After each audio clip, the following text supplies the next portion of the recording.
Hey, bonjour tout le monde, j'espère que vous allez bien. Bienvenue dans une nouvelle vidéo dédiée à Packer. C'est la troisième vidéo et je dirais que c'est même le début où les choses commencent. On va commencer à se servir de Packer, hein. Donc c'est un outil qui est basé sur du templating en format JSON.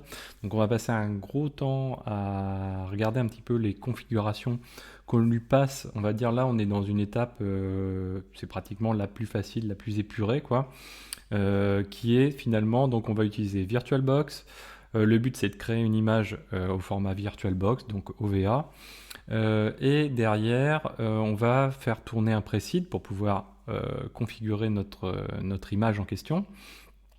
Et donc tout ça, on va le voir au fur et à mesure. Première chose, ce que je vais vous montrer, donc avant de, comme ça demande un petit peu de temps, ce que je vais faire, c'est que je vais le lancer et puis on va regarder ensemble le détail des choses. Donc pour le lancer, j'ai quoi? J'ai un répertoire qui est composé d'un répertoire HTTP, d'un répertoire ISO. Dans le répertoire HTTP, j'ai mon fichier preseed.cfg, on va voir comment ça fonctionne. Dans le répertoire ISO, j'ai déjà téléchargé l'ISO que j'ai placé à cet endroit-là, mais vous allez voir, sinon, Packer de lui-même va aller télécharger l'ISO si c'est nécessaire. Alors Packer, je suis dans la version 1.3.4. Et donc dans cette version, si je fais un packer template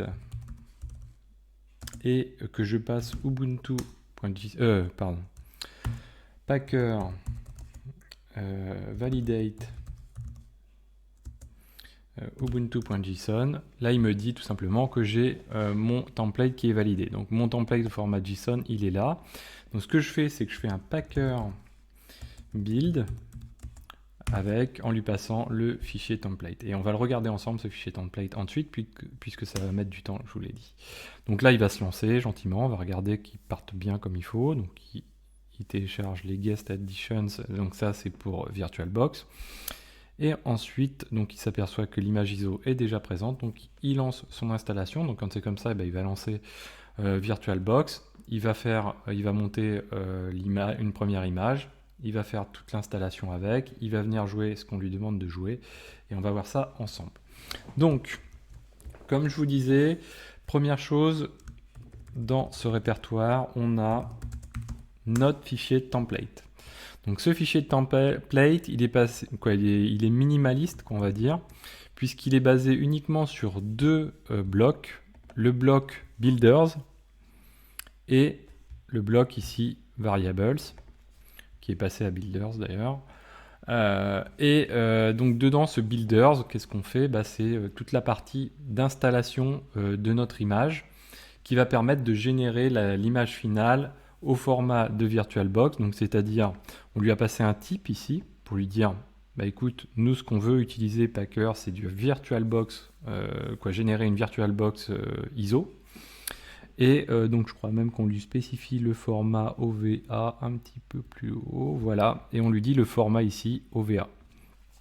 Ensuite, on a des éléments de configuration de VirtualBox spécifiquement, c'est-à-dire le nombre de CPU qu'on va vouloir attribuer à cette machine, à ce type de machine, la taille de cette machine, donc là 20 Go.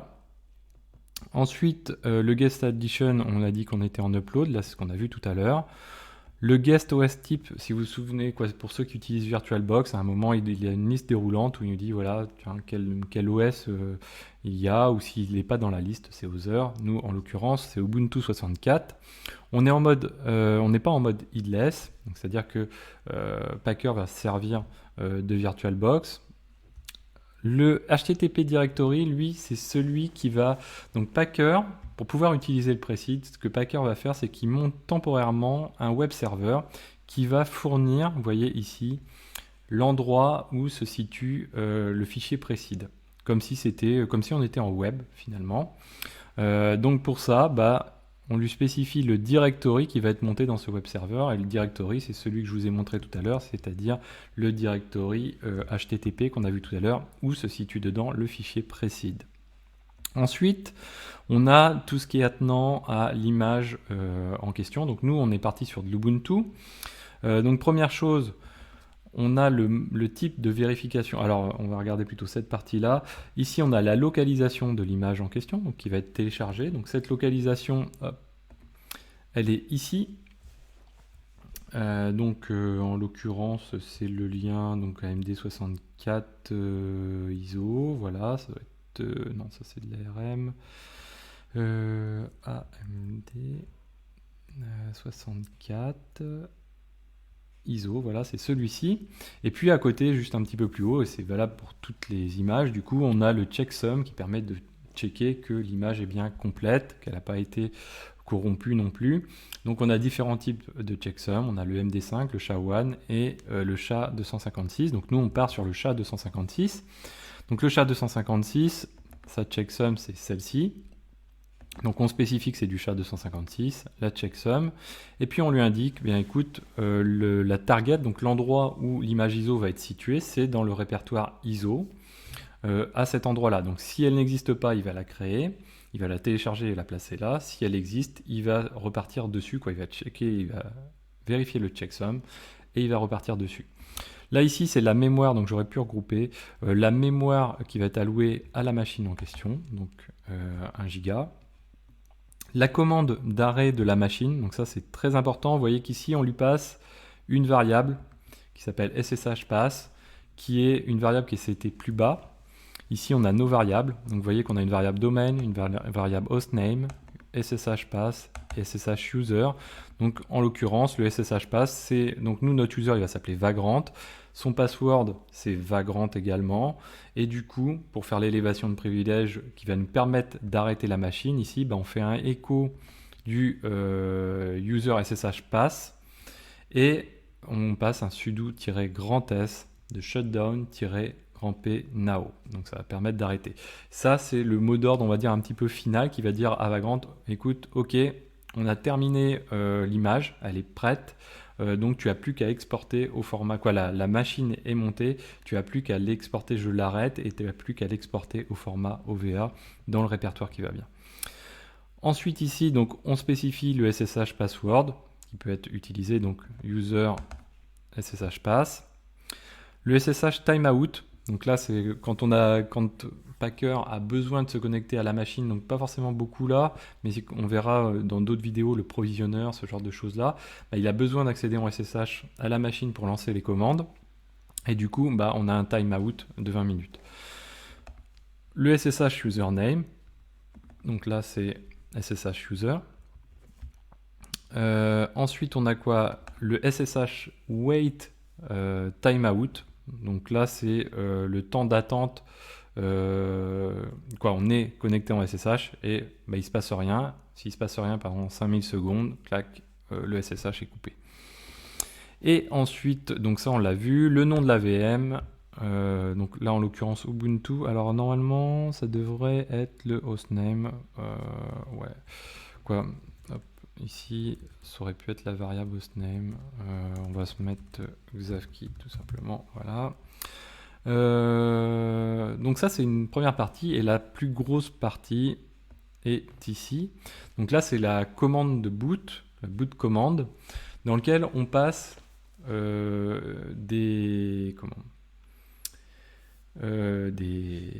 touches tout simplement qu'on va passer. Donc là en l'occurrence ici qu'est-ce qu'on fait? Donc là c'est lorsqu'on a la première invite qui est présentée par l'install de Ubuntu, on fait un entrée, on attend un petit peu. Donc on attend une seconde et on appuie sur la touche F6 qui permet d'activer la commande sur mesure, qu'on va dire la custom commande. On supprime tout donc avec des backspace, donc on supprime tous les éléments qui sont pré-saisis. Et ensuite on saisit tout ceci. Hop, voilà. Donc tous ces éléments là qui vont permettre de lancer l'installation. Alors tous ces éléments là, si on les regarde un petit peu dans le détail, hop, donc là il est toujours en train de faire, là il a bientôt fini d'ailleurs même, donc ça va être parfait. Donc si on regarde dans le détail, cette partie ici, donc là c'est pas la partie précise, là c'est vraiment la partie qu'on vient de voir, c'est la boot commande. Voilà ce qu'elle contient. Donc notamment on lui précise donc la localisation du noyau. On lui passe les settings du keymap comme boot parameter pour lui dire qu'on va configurer le keymap dans le boot, dans la commande de boot. On lui passe le type de clavier, AZERTY, activation du mode non interactif, donc sans interface. La langue de l'installeur, donc là on est en FR. Donc voilà, si on avait regardé l'interface graphique pendant que l'installation se faisait, on aurait vu qu'on était en français. La non-utilisation du frame buffer, puisque donc il y a un système qui permet d'utiliser le tampon vidéo lorsqu'on a plusieurs langues pour stocker ces langues dedans. Ensuite, on a la localisation de l'init-RD. On a également la détection automatique du keyboard, la config du keyboard, donc tout ça on le passe en français, bien sûr. Quoi ? Bien sûr, non, pas bien sûr, mais là dans l'exemple on passe en français. Le setting des locales, donc nous en FR. La config du domaine, donc là en l'occurrence le domaine qu'on a passé tout à l'heure, donc user domain. La config du hostname. D'ailleurs le domaine, j'aurais dû le passer, le hostname, pardon, j'aurais dû le passer directement en variable, là, dans l'élément. Bon, là, de toute façon, l'image a tourné, c'est pas grave. Ici, j'aurais pu passer plutôt la variable qui est juste en dessous, hostname, plutôt que de passer xavkey en dur. Bon, c'est pas grave. Ensuite, on a quoi? On a la localisation du MBR, donc pour le grub installeur, donc dans /dev SDA. La désactivation de messages au boot, tels que la PIC, donc qui est un des éléments d'information concernant l'auto-settings, je crois, des IRQ, pour certains IRQ. Hop là, j'étais un peu vite là. Et puis la localisation du precede. Donc ça, c'est toute la première partie qu'on a ici, la boot commande qu'on a ici, toute cette partie-ci. Donc nous ensuite, cette boot commande, elle fait appel à un precede qui va permettre de finaliser l'installation. Donc là, on est sur une installation de base. Pour l'instant, on verra ça dans une prochaine vidéo. On va pouvoir, avec Packer, jouer d'autres éléments complémentaires, du bash, du Ansible, etc. par la suite. Là, on est dans l'installation comme si on faisait une install à la main finalement et qu'on s'arrêtait au moment où on a notre terminal qui s'affiche, notre console. Donc le precede, lui, qu'est-ce qu'il comprend notre precede? Voilà un petit peu tous les éléments que comprend notre precede. Donc on lui dit qu'on n'utilise pas de proxy. On lui indique ici que l'installeur utilise la version du noyau du serveur, le réglage de l'horloge en UTC, le reboot, quand on indique que nous, après installation, ce qu'on veut faire, c'est un reboot, et pas autre chose, pas un arrêt, etc. Ensuite, on a le grub installeur, donc installation de grub sur le système d'amorçage principal. Et ça, on le fait, y compris s'il y a d'autres OS qui sont présents à côté. Bon, nous, en l'occurrence, ce ne sera pas le cas. Utilisation du premier disque, donc quel est le disque qu'on va utiliser, donc le dev SDA. La taille pour le VG, donc là, ici, moi, par exemple, je crois que si on regarde bien, le precede, Vim. Donc le precede, je vous ai dit, il est dans HTTP puisqu'il est servi par le serveur HTTP que fournit Packer. Donc on le voit, serveur on port, voilà. Ici, il démarre le serveur, ce qui permet de fournir le fichier precede. Donc ce fichier precede, dedans, moi je lui ai dit, voilà, par exemple ici sur le LVM, on lui dit, écoute, moi je veux un VG qui fait que 50%, je me garde une marge de sécurité en dessous, sachant que ma machine au total fait 20 Go. Et vous allez voir, donc on va lancer la machine après, vous allez voir qu'il va nous rester les 10 Go en question. On va mettre toutes les partitions, tous les fichiers dans une seule et même partition, toute l'arborescence dans une seule et même partition. On aurait pu spécifier home à la place de atomic, ce qui aurait permis de séparer la home du reste. Et puis, il est possible d'aller plus loin encore en mode multi avec la séparation de var, de home, etc. Donc nous, ici, on dit qu'on utilise du LVM standard. Donc, c'est pas du encrypté, c'est pas du non-LVM, on utilise du LVM tout court. Là, on confirme le choix de LVM. Il y a beaucoup ensuite de confirmation du choix d'écraser s'il y a des datas présentes. Est-ce qu'on confirme bien qu'on les supprime, ces données avant? Partitioning sans confirmation. Là, c'est pour le côté partitioning. Donc là, c'est des confirmations pour LVM, les écrasements. Là, on va faire la même chose pour Partman, mais pour la partie partitioning, que ce soit LVM ou non. Donc il a besoin de confirmation également pour écraser le tout. Ensuite, ici, important, on peut installer des paquets déjà dès le précide. Donc là, on en a quelques-uns qui ont été installés via cet élément-là. Hop là. Ensuite, qu'est-ce qu'on a? On a des petites mises à jour des languages, pardon. Donc là, non, on est à false, donc on ne le fait pas. Les mises à jour des policies, on est à none, donc on ne doit pas le faire.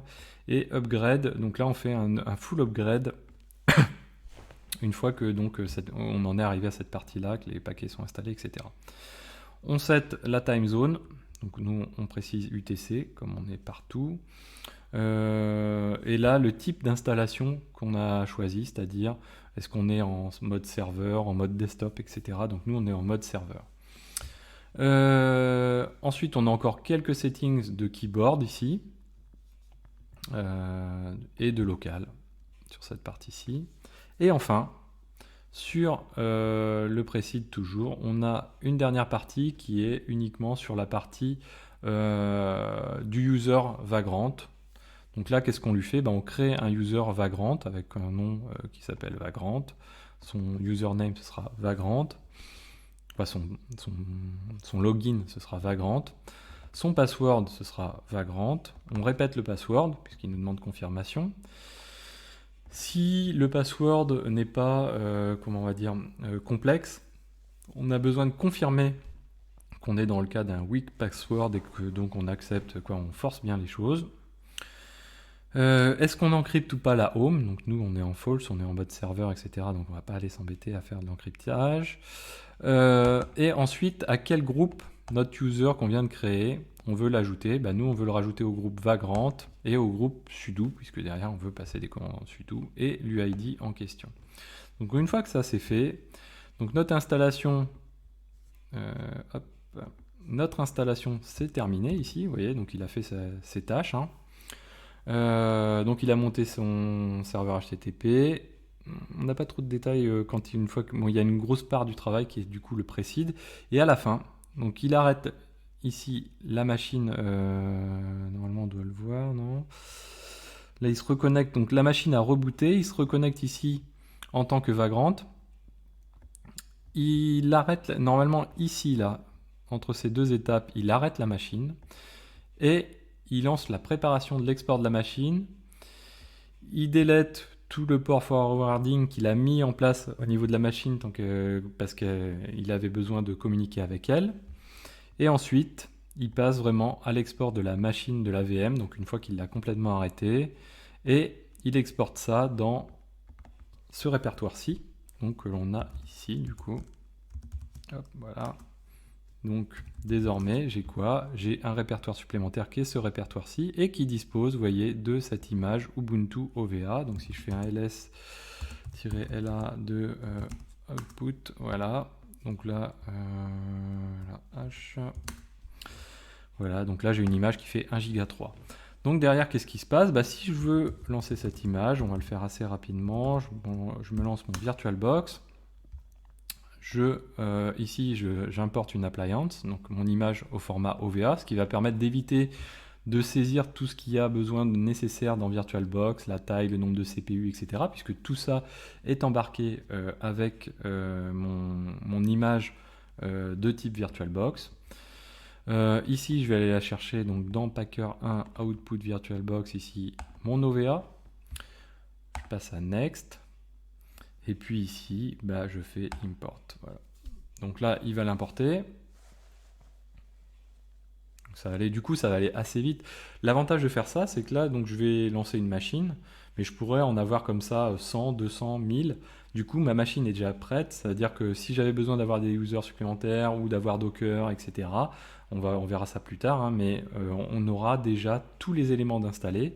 Et le jour où on a besoin de lancer rapidement des machines, bah finalement, plutôt que de jouer un Ansible à chaque fois qui va aller, ou un Terraform qui va aller créer des éléments dedans qui va demander du temps, bah là non, il y a déjà des choses que l'on sait qu'on doit embarquer dans notre image. Hop, on gagne du temps, c'est déjà établi dedans et ça va permettre de lancer beaucoup plus vite l'image. Donc là, vous voyez que l'image, la VM est ici maintenant. Je la start. Donc ça va aller assez vite. Hop. Et voilà, donc là j'arrive sur ma machine. Mon user, donc il a été créé, il s'appelle Vagrant. Le password c'est Vagrant. Donc je suis arrivé dessus. Ma machine, son hostname, hein, vous avez vu, donc son hostname c'est Xavki. Ouais, je peux pas zoomer. C'est Xavki. Si je fais un sudo pvs, Vagrant, là vous voyez que j'ai 10 gigas de libre. C'est-à-dire que j'ai bien respecté le fait que j'utilisais que seulement 50% de la partition. Donc voilà. Avec mon VG, donc du coup je fais du LVM. Si je fais un DF, ici je retrouve bien mon /dev mapper VG root qui comprend la totalité de ma machine. Voilà, je pense que c'est à peu près tout pour le moment. On verra donc d'autres vidéos où on va être plutôt s'intéresser à la partie provisionneur derrière, comment on fait des étapes, les étapes suivantes pour pouvoir avoir une image un peu plus encore travaillée. Par exemple, bah voilà, on va ajouter Docker directement dans l'image de manière à faire en sorte que voilà, quand on lance notre VM, elle est déjà Docker d'installer, ce genre de choses-là. Et puis on se fera peut-être la même chose sur un cloud, sur AWS, etc.